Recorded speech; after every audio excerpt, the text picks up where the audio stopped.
did lots of research ahead of it. She left in January for what was meant to be a once-in-a-lifetime trip, traveling, hiking, sightseeing throughout North America. Initially, my wife and I were quite nervous that our daughter, a young woman, was going solo traveling. But when she told us it was the USA and Canada, we thought, well, of all the countries in the world, probably two of the safest countries for a British tourist to go to would be USA and Canada.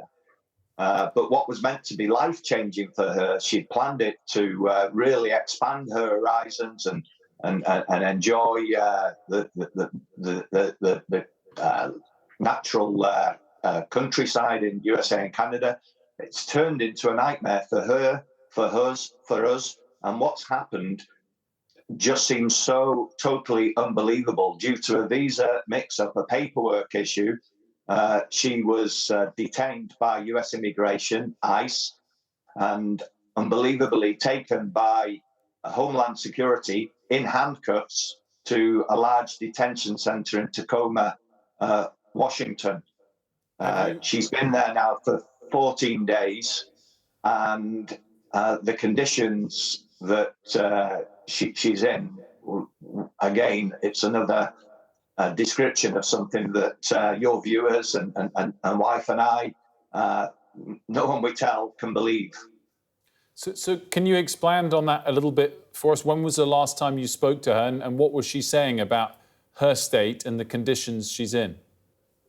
Well, we speak to her every day. Nobody can contact her, but she's allowed to make phone calls out from a prison iPad, and the iPad is shared between 14 other women in the detention center. But the conditions, when she arrived there, she had all her possessions confiscated. She had to swap her clothes for a prison jumpsuit. She is a vegan, and they obviously don't know how to deal with vegans, so she's been fed cold rice and potatoes and mushy beans for 14 days. Yesterday, we spoke to her last night, and she said she had to go and see the medic because she's got digestive problems. And I think if you or I had cold rice and potatoes and mushy beans for 14 days, we'd probably have digestive problems. When people, we've got a few very kind people who have offered to go and visit her in the state of Washington, and they have said that when they visit, she's behind a glass screen and they have to talk via a telephone. And have you been given? Believe a British tourist is being held in such conditions. Have you been given any guidance, Paul? Any updates on the process from here, and any help from the British government? Generally, it's been quite unclear, but I've got to say the help I've had from our local MP in Monmouthshire, Catherine Fuchs, and her office, her team. They responded almost immediately. It was about 12 days ago I contacted them. They responded immediately, and they've been communicating with me ever since. Catherine Fuchs has escalated this to David Lammy's desk, and she's trying to get it onto Peter Mandelson's desk as our ambassador in the US. So really doing everything they can. The British consulate in London and the British consulate in San Francisco have been very communicative. So lots of dialogue, speaking to them or emailing them every day. However, it doesn't seem to matter what level it gets to. The US system, the system that ICE, the processes and procedures of ICE, they're just going to carry on and follow their process. So it doesn't seem like anyone can influence them. I do have one slight bit of positive news from our call with Becky at 10 o'clock last night. She said that for the first time in many days, an ICE officer visited her, and he said oh, your case is getting a high profile, I'm going to have to put you up the priority list. So I think all the media and political pressure and the British consulate, I think together it's now raised the profile such that she's being put up the priority list. But she was told by the ICE officer it could still be another 10 days. Why can it not be tomorrow? Do you get the feeling? We just want her home. Do you get the feeling that a lot of this is caused by the recent change in government in the United States? I really don't know. One thing I do know, I know there have been policy changes around immigration, so I absolutely know for sure that the change in immigration policy and the crackdown has caused people to be swept up in the system that would normally not. Basically, tourists are being swept up. But what makes it worse for the tourists, which are being swept up, is that the detention centres are being filled because of the crackdown. Becky told us a few days ago that her detention centre, which is a 1,500 women detention centre, it will be at capacity next week.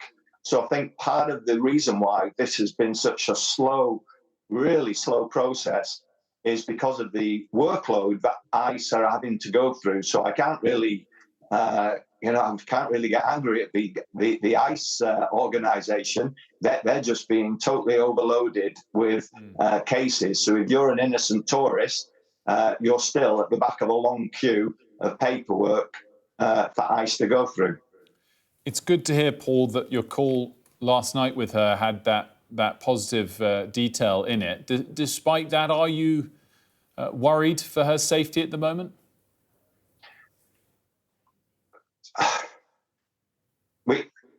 We are worried. We want her home. We wanted her home 14 days ago, and I think mainly because of the diet she's on. She's not getting any fruit. She's just having cold rice and potatoes. For some strange reason, the vegan tray of food doesn't have fruit, but the women next to her who are not vegans are getting a piece of fruit alongside the burger. Becky asked the person serving, "Why is this happening? Can I have some fruit, please?" And she said, "Oh, fruit is not part of the vegan menu." I know you will. Your jaw will drop when you hear me saying that. We can't believe it either. So she's actually trading. She's an artist, graphic artist, and she's trading portraits of the other women and the other women's kids who they obviously can't see.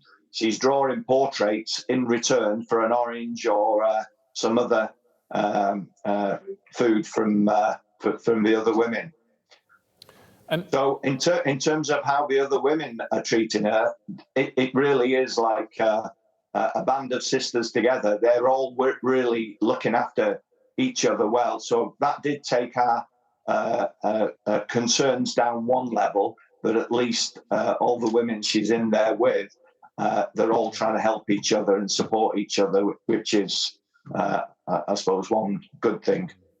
And Paul, just finally, I ask this because I wonder if you have a message to other people here who might be about to travel to the US. I hope this question comes across in the right way. But I guess maybe you wouldn't acknowledge this, but maybe there was some small snafu that Becky made in terms of not quite having the right paperwork or whether simple house chores did cross a line in the interpretation of the US rules. But I guess to sum that up, is there a message to British travellers that might be going there that you'd have for them?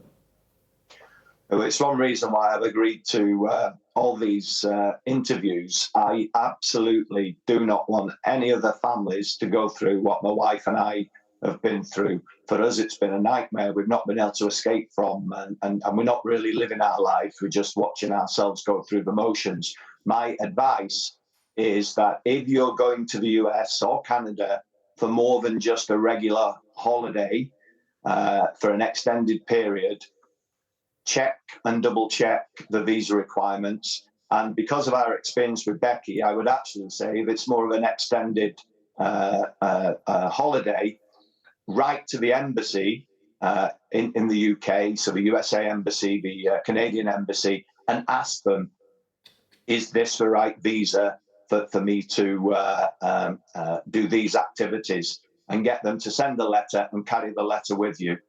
Really don't want anyone else to go through the same nightmare.